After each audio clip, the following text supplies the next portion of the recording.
Although the term reliability is intuitively understood by builders, producers, manufacturers in all ages, past or present, the need to study the subject formally gained momentum with industrialization, uh, with mass production, and in particular the events of the Second World War.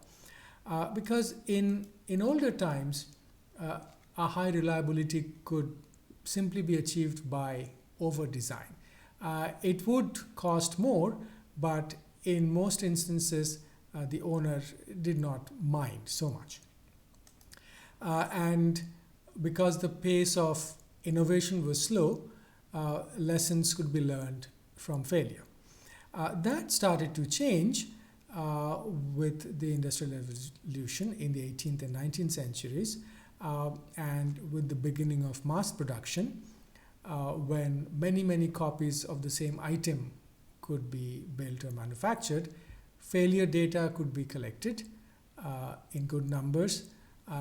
Cost saving per unit became important, and also more and more complex and larger systems started to get built, to the point that learning from failures, because the failure consequences could be so high, that no longer remained an option.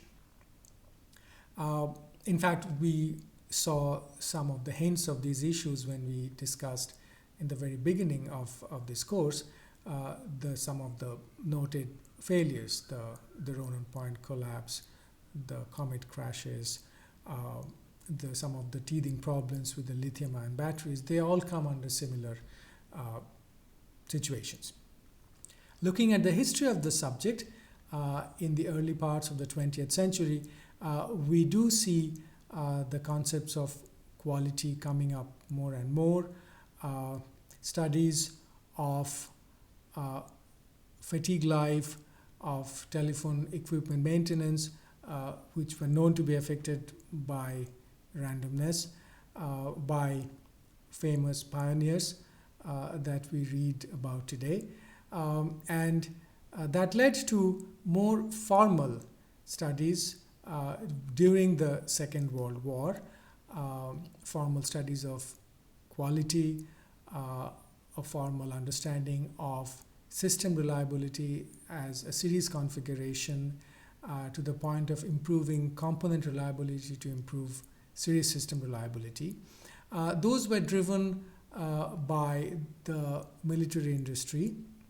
But while that was happening, in the area of civil engineering and structural engineering in particular, notably Professor Alfred Freudenthal, he understood the role of uncertainty and what he called ignorance, we'll see in the next slide, as one of the drivers of a probability-based measure, a probability-based approach to the safety of structures, which later we started calling structural reliability.